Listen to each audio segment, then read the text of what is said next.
So, in this video I'm going to talk to you guys about Mary Wollstonecraft and the couple of excerpts that we're reading from her A Vindication of the Rights of Woman, which is this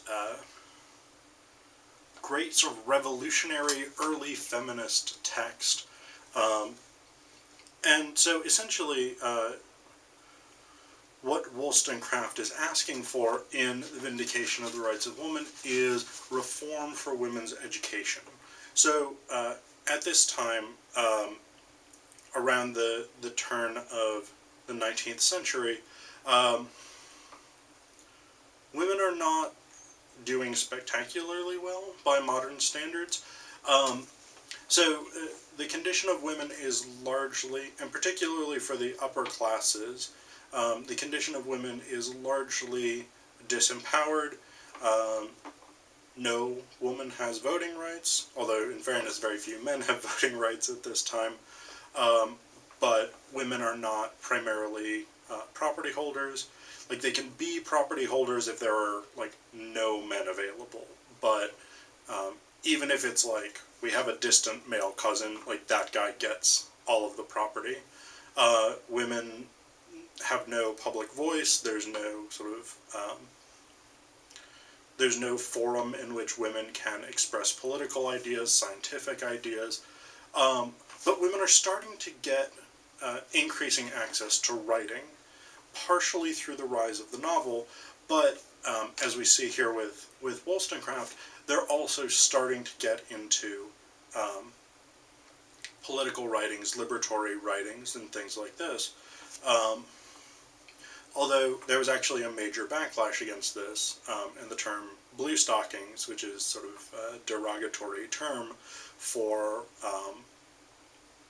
women who were overly public and sort of above their station kind of thing.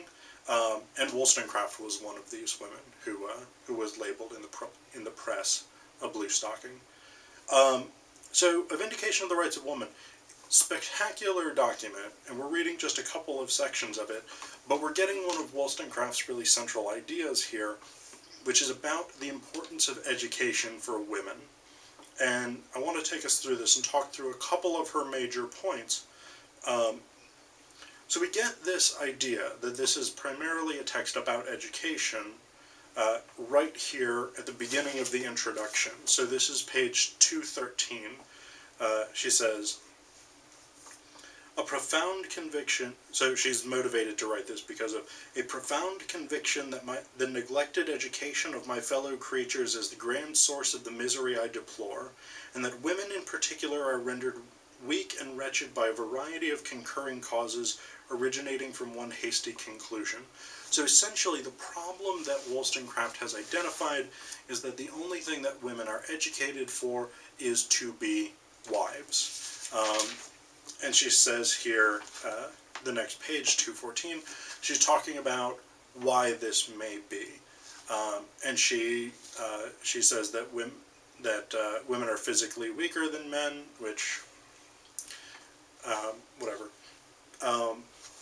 But she's talking about this notion that men want women to be pretty, and so women's education becomes centered around making oneself marketable for marriage. So learning things like polite conversation, learning things like serving tea well, learning things like music, learning things like art to a certain degree, not in the sense of like painting, but like appreciating art and things like this. And then she also says that because women are basically told that their primary purpose is to be attractive to men, this is the kind of education that they seek out. And so what Wollstonecraft wants is rational education. So she's very much in this sort of Enlightenment vein of we need to teach women to reason, we need to teach them to be intellectual, we need to teach them to understand the world around them scientifically and through critical methods and things like this. And so she's very much opposed to this sort of culture of sensibility. And sensibility is a big deal in the Romantic era, not only for women, but also for a lot of poets. Sensibility is, let's see, sensibility is basically like the primacy of emotions and of sort of delicate expressions of feeling and things like this. And she says, one of her critiques that she says is that women are taught to pursue emotional experience rather than to think rationally about the world in which they exist. She writes here, this is in chapter 4, page 233, all their thoughts turn on things calculated to excite emotion and feeling when they should reason. Their conduct is unstable, and their opinions are wavering. Not the wavering produced by deliberation or progressive views, but by contradictory emotions. By fits and starts they are warm in many passions, yet this warmth, never concentrated into perseverance, soon exhausts itself. Exhaled by its own heat, or meeting with some other fleeting passion.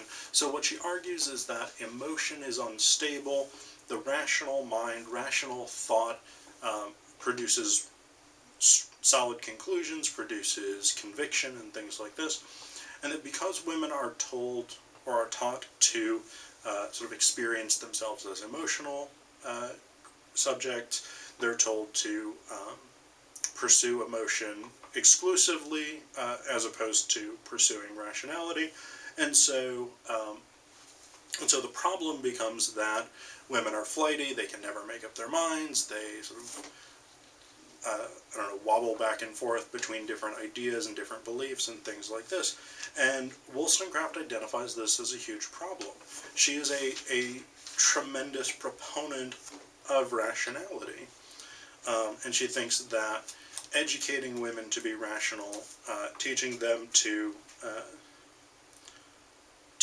think critically about the world in which they exist, to have opinions, to have ideas, to engage with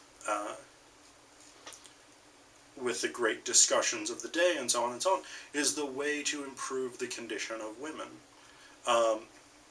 And one of the concerns, so I talked about this in the video introducing the Romantic period in general. One of the concerns that a lot of people had during this era, because this was the age of revolution, was that any sort of reform, anyone asking for reform or change in any way, was potentially revolutionary and dangerous. And so Wollstonecraft does go out of her way to sort of temper what she's saying. This is at the bottom of page 234, and I think this is a very important point. She says, I do not wish them, as women, I do not wish them to have power over men, but over themselves. So, again, what Wollstonecraft is doing here is really locating herself, locating this feminist critique, this feminist project in this spirit of revolutionary times, but she's also sort of pulling it back and saying, here's a caveat to what I'm saying. So this is not a sort of flat-out feminist revolution. This is feminist reform. But this is very much about this notion of having control over oneself as an individual, individual freedom, individual expression, and rational existence in the world. And incidentally, these ideas of Wollstonecraft's that women should be rationally engaged in the world and should be understanding themselves critically and their own place in the world critically is still a struggle that's going on. If you look at, for instance, how few women there are in the sciences, technology, engineering, and mathematics, in STEM, this is still a thing that's going on. So there's still work to be done. I mean, 2 centuries later, Wollstonecraft's message is still on point.